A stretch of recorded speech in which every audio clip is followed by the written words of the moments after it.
Welcome to Sunita study zone.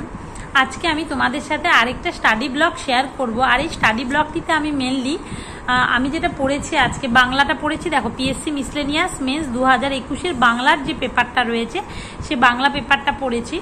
লীলা রয়ের যে বইটা রয়েছে, তোমরা অনেকে হয়তো জানতে চাও যে কোন বইটা থেকে করেছি।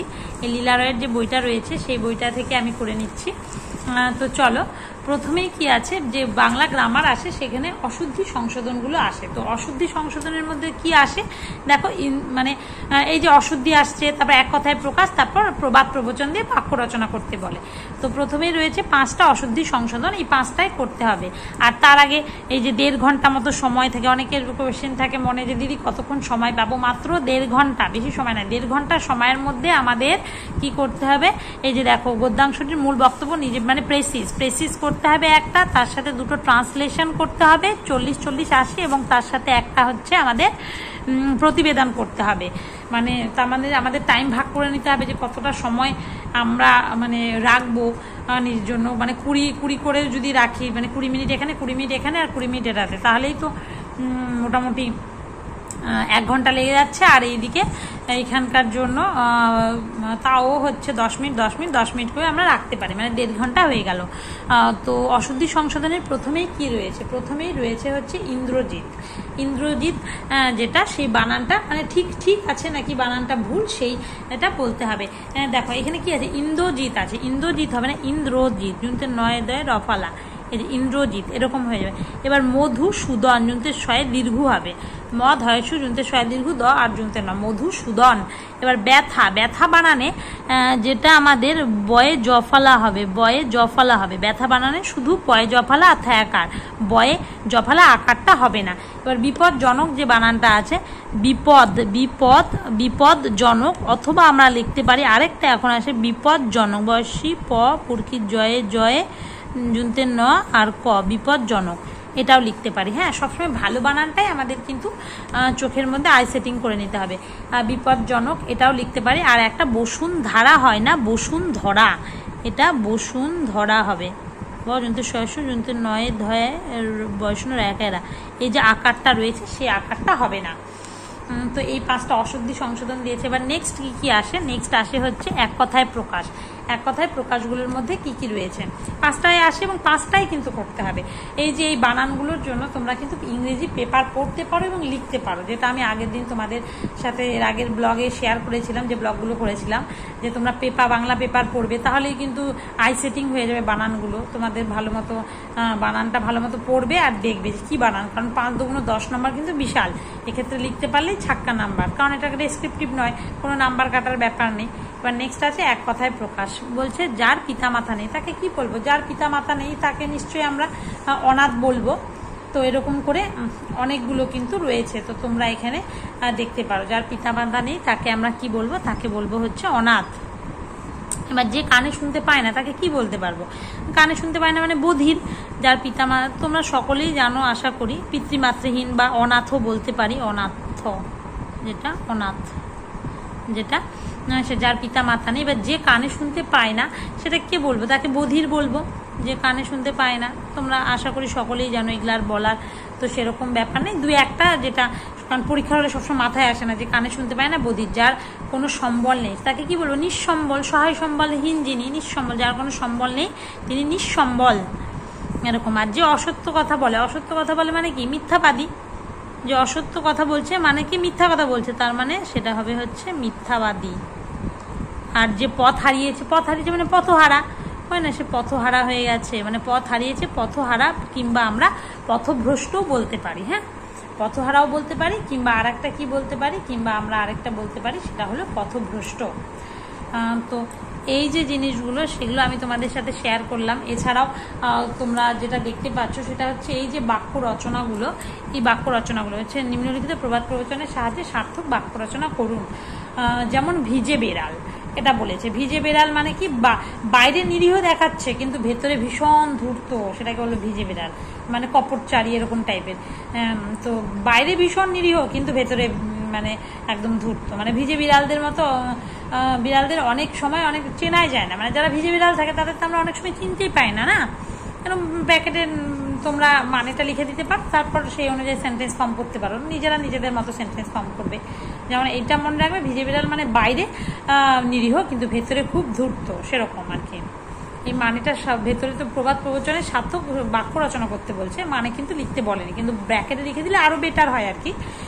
আমরা ভালো ভিজে বেদান্তের অনেক সময় তো চেনাই যায় না, কিংবা তুমি তোমার মতো করে লিখতে পারো। ডুমুরের ফুল মানে অদৃশ্য ব্যক্তি বা বস্তু, মানে তুই তো আজকাল ডুমুরের ফুল হয়ে গেছিস রে, ডাক্তার হওয়ার পরে রাম ডুমুরের ফুল হয়ে গেছে, মানে এরকম একটা কিছু একটা বলে, কি ব্যাপার তুই তো ডুমুরের ফুল হয়ে উঠলি, মানে অদৃশ্য ব্যক্তি বা বস্তু বোঝাতে আমরা ব্যবহার করি। নাচতে না জানলে উঠোন বাঁকা, মানে কি নিজের দোষের জন্য অন্যকে দায়ী করছে, মানে নিজে নাচতে জানছে না অথচ উঠোনকে দোষ দিচ্ছে, এরকম একটা। হেরে গিয়ে এখন পিচের দোষ দিচ্ছে, এটা ঠিক নাচতে না জানলে উঠোন বেকার মতো, মানে নিজেই কাজটা করতে পারলো না অথচ এখন মানে আমার দোষ দিচ্ছে, নাচতে না পারলে উঠোন বেকার, এরকম একটা টাইপের যে কোনো কিছু এটা দিয়ে মানে বাক্য রচনা করবে।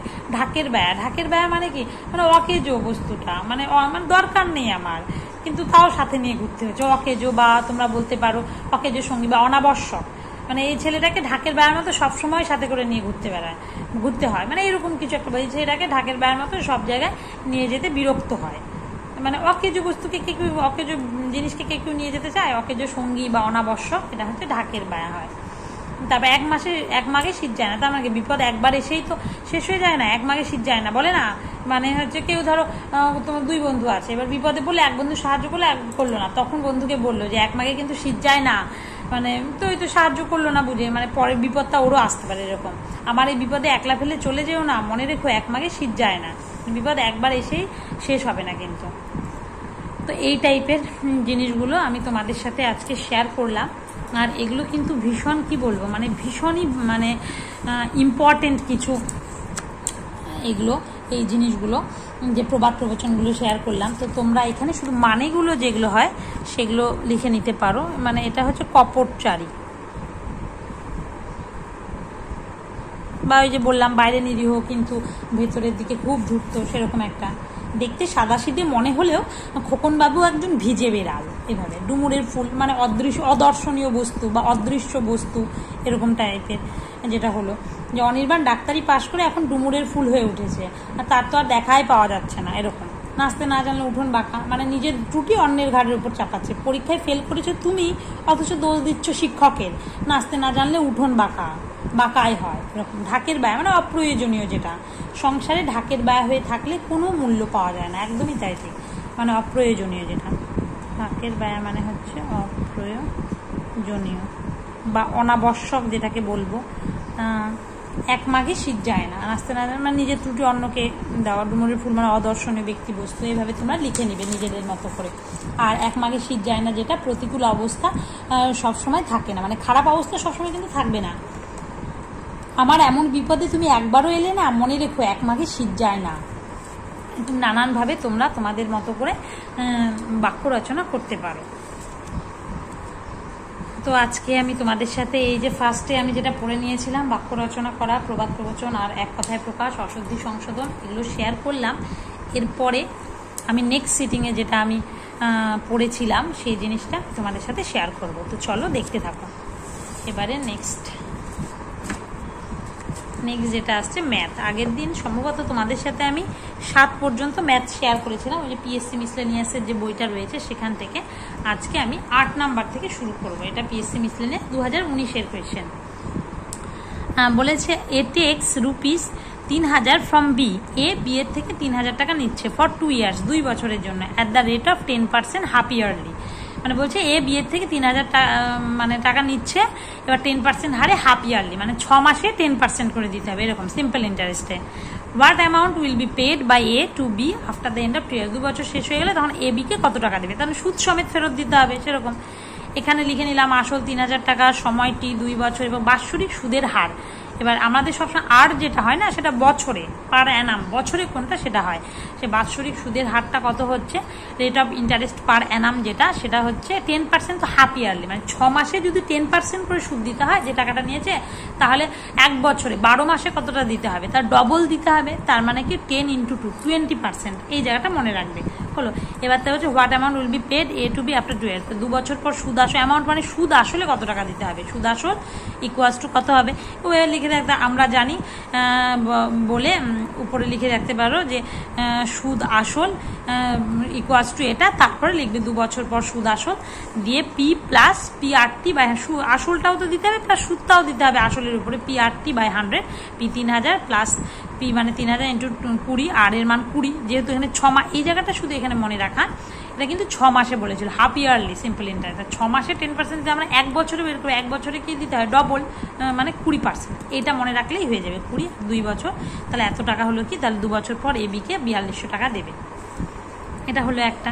আমি বাংলায় দেখালাম, তোমরা আমার যেমন কলকাতা হাইকোর্টের মেন্স প্রিলিমসটা পাস করেছে, মেন্স আছে কবে হবে যায় না, সেখানে ইংলিশে লিখতে হবে, আবার মিসলেনিয়াস আবার ভাবছি ইংলিশ নাকি বাংলায় লিখব, বুঝতে পারছি না, ওর জন্য কিছু কিছু অঙ্ক ইংলিশেও করছি, কিছু বাংলাতেও করছি, পরীক্ষার হলে আসলে পরে দেখা যাক কি হয়।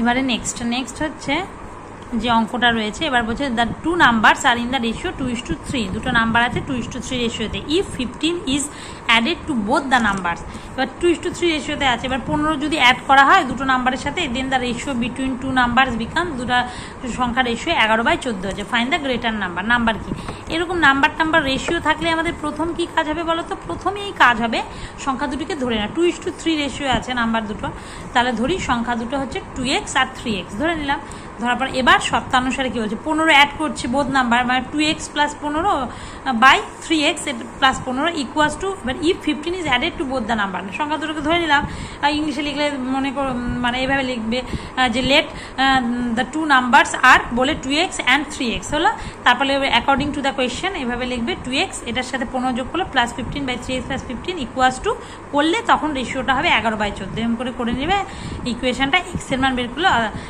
করে বৃহত্তর যে সংখ্যাটা সেটা কত, বড় কোনটা, 3x, তাই 3x 3 × 9 হয়ে গেল 27, লিখবে দ্য গ্রেটার নাম্বার ইজ বলে এরকম করলাম, হয়ে গেল। বাংলা ইংলিশ দুটোই কনসেপ্ট ক্লিয়ার থাকলে, একটু ভাষা জ্ঞান থাকলে হয়ে যাবে আর কি। তো এখানে পিএসসি মিসলেনিয়াসের যে অঙ্ক আছে সেটাও আমি শেয়ার করলাম, এরপরে আমি আরও করেছি, দেখো একবারে তো সব কিছু শেয়ার করা যায় না, মানে অনেকটা সময় লাগে আর কি করতে, তো সেক্ষেত্রে আরও দুটো অঙ্ক আমি তোমাদের সাথে শেয়ার করে নিচ্ছি। এবার দেখো এই অঙ্কটাও ভীষণ ভালো, ইম্পর্টেন্ট এবং পপুলার অঙ্ক, সেটা হলো A and B together can do a piece of work in 12 days, A আর বি একসাথে একটা কাজ করছে 12 দিনে, and A alone can do it in 18 days, A একাই করছে 18 দিনে, in how many days can B alone do it, B কত দিনে করবি, A and B together can do a piece, একটা কাজ করে 12 দিন, তাই কাজটা কত, ধরি মোট কাজ হচ্ছে let us assume that the total হচ্ছে ওয়ার্ক ইজ 1 part, এরকমভাবে ইংলিশে করলে করবে, ধরি মোট কাজ হচ্ছে 1 অংশ হলো, তাহলে কি এ ও বি একসাথে 12 দিনে কত তাহলে কাজ করছে, এ আর বি একসাথে বলছে 12 দিনে 1 অংশ কাজ করে হলো, 12 দিনে যদি 1 অংশ কাজ করে তাহলে 1 দিনে কত, এ ও বি একসাথে 1 দিনে 1 12 অংশ কাজ করবে, এ একাকি A alone can do it in 18 days, A একাকি 18 দিনে কত কাজ করবে, 1 অংশ কাজ করে, যেহেতু মোট কাজ 1 অংশ, তার এ হচ্ছে 1 দিনে করে 1 18 অংশ কাজ হলো। এবারে বি একাকি 1 দিনে কতটা করবে, বি করবে 1 12 মাইনাস 1 18, এই দুটো মাইনাস করে দিল, এ আর বি বলছে এটা কাজ করে 12 দিনে, তাহলে মোট কাজ ধরে নিয়েছে 1 অংশ, তাহলে এ আর বি একসাথে 12 দিনে 1 অংশ কাজ করে, এইভাবে করে করে গোটাটা যখন করে নিলাম, তারপর বি একাকি 1 দিনে কাজ করবে 1 12 মাইনাস 1 18 করে, যেটা হিসাব করে হলো 1 36 অংশ কাজ করছে, 1 দিনে করছে 1 36 অংশ কাজ, তাহলে বি একাকি 1 36 অংশ কাজ করছে 1 দিনে হলো। এবার চাইছে বি মানে কত দিনে কাজটা করছে, মানে সম্পূর্ণ কাজটা করছে, তাহলে অতএব বি সম্পূর্ণ কাজ মানে কি 1 অংশ কাজ করবে কত দিনে, সেটা করবে হচ্ছে 1/1 36 দিনে, তার মানে কি 1 ইন্টু 36টা উপর যাবে 36/1 মানে 36 দিনে, যে বি একাকি 1 36 অংশ কাজ করছে 1 দিনে, অতএব তাহলে সম্পূর্ণ কাজ বা 1 অংশ কাজ করবে 1 ইন্টু 36/1 মানে 36 দিনে, এটাই হয়ে গেল আনসার। তো এই অঙ্কগুলো যেমন ভীষণ ইম্পর্টেন্ট, এখানে এরকমভাবে অনেক থাকতে পারে, এরকমভাবে থাকতে পারে এ একটা কাজ করে 12 দিনে, বি একটা কাজ করে 18 দিনে, তাহলে এ আর বি উভয় মিলে কাজটা কত দিনে করবে, সেইভাবে একইভাবে করে নিব, ধরি মোট কাজ 1 অংশ, তাহলে এ 1 অংশ কাজ করে 12 দিনে, 12 দিনে 1 অংশ কাজ করে এরকমভাবে, বা 1 দিনে তাহলে 1 12 অংশ কাজ করে, এভাবে ধরে ধরে করে নেব। বি আবার 1 দিনে কতটা কাজ করে, এ আর বি একসাথে কাজ করবে, তখন সেক্ষেত্রে এটা প্লাস হয়ে যেত, হ্যাঁ মানে ভাষাটা জেনে থাকলে আমরা তো অঙ্কগুলো এগুলো পারি, শুধু ভাষাটা জানতে হবে। তারপরে এইভাবে করলেই তখন কিন্তু বিষয়টা হয়ে যেত। যে তারপরে এটুকু লিখতে হতো যে এ আর বি একদিনে করছে হচ্ছে 1/36 কাজ, তাহলে 1 অংশ কাজ তো কত, টোটাল কাজ করতে হবে না, সম্পূর্ণ কাজ বা 1 অংশ কাজ করে এরকমভাবে। মানে যদি থাকতো এ 12 দিনে করে, বি 18 দিনে করে, দুজন একসাথে কত দিনে করবে, সেক্ষেত্রে এখানে শুধু আমাদের প্লাস হয়ে যেত, কারণ অঙ্ক যেটা করছি সেটাই তো আসবে না, এই টাইপের আসবে আর কি। এবারে নেক্সট এই অঙ্কটা তো ভীষণ ভীষণ ইম্পর্টেন্ট, কি আর বলবো, মানে পিএসসির ফেভারিট। এটা WBCS দাও, মিসলেনিয়াসে দাও, সব পরীক্ষাতেই দেয়। পিএসসি মানেই মানে এই অঙ্ক কোনো না কোনো ফর্মে থাকবে, 1-এর 5 থাকবে, কিংবা 1-এর 5 ছাড়া থাকবে, বা 1-এর 5 এগুলো টোটালটা নিচে বাই 4 দিয়ে আছে, 1-এর 5 প্লাস 999। এবার 99 বাইরে আছে, তাই ইন্টু 99 গুণ করে দিলাম, প্লাস যেটা আছে সেটা এটার সাথে 99 গুণ করলাম। তারপর 99কে আমরা কি লিখবো, 99কে 100 - 1 লিখতে পারি, হিসাবে সুবিধা হবে। আর 454টাকে কি করব, নিচেরটার মতো উপরেরটা করতে হবে। তার মানে 454টাকে 495 - 1 করলাম। সেক্ষেত্রে কি সুবিধা দেখো, এখানে 100 করাতে কি সুবিধা, ক্যালকুলেশনের সুবিধা 999000 -999 প্লাস কি ক্যালকুলেশনের সুবিধা, এটা আর এটা কেটে গেল, 1 - 1/495 ইন্টু 99 থাকলো। পরের লাইনে যেমন আছে তেমন হলো, হওয়ার পরে দেখো 99 দিয়ে আবার গুণ করলাম, 99 - 1-এর 5, 1-এর 5 কেটে গেল। কেটে যাওয়ার পরে তারপরে আমরা কি করছি, 99 এটাকে যোগ করলাম, আগে অ্যাডিশান তারপরে মানে তারপরে আগে যোগ করতে হয়, তারপরে বিয়োগ, ওর জন্য দেখো এটার সাথে এটা যোগ করলাম, 999000, তার সাথে 99 যোগ করলে 5টা 9 হয়, -999/4 করে এটা থেকে এটা বাদ দিলাম, দিয়ে 99000 হলো, /4 এটা আনসার করলে হয় 24750, 24750, এটাই উত্তর। এটা ভীষণ পপুলার একটা অঙ্ক। এই অঙ্কটাকে যদি তোমাদের শর্ট করে করতে হয়, শর্টের রুলসও জানতে হবে, মানে এই অঙ্কটা এতবার এসছে পিএসসির প্রিয় 99000 অ্যান্সার, এটা মানে হয়তো সকলেই জানে। আর যদি এক্ষেত্রে বড় করে দিলে জন্য এত ভাঙিয়ে করলাম, ছোট করে দিলে পরে তখন কিন্তু চট করে দেখেই অঙ্কটা হয়ে যাবে। এইভাবে আমাদের মানে করতে হবে। তো যখন আবার ছোট করে করব তখন এরপরে ছোট করে শেয়ার করব তোমাদের সাথে। তো আজকের মতো এইটুকুই তোমাদের সাথে আমি শেয়ার করলাম। তো তোমাদের কেমন লাগলো জানিও। আমি যেটুকু যা পড়ি তার কিছু অংশ যতটা সম্ভব ভিডিওতে তুলে ধরা আমি সেটা ডিটেলসেই তুলে ধরার চেষ্টা করি তোমাদের সাথে। তো আর কীরকম তোমরা ভিডিও দেখতে চাও, আমি তো এক্সট্রা আমি যা করি সেটাই, মানে এক্সট্রা অনেকটা এফোর্ট দিয়ে হয়তো ভিডিও বানাবো, সেই সময়টা তো হয় না এখন। তো তোমাদের কেমন লাগছে ভিডিওটা অবশ্যই জানিও। তো আজকের মতো এটুকুই, ধন্যবাদ।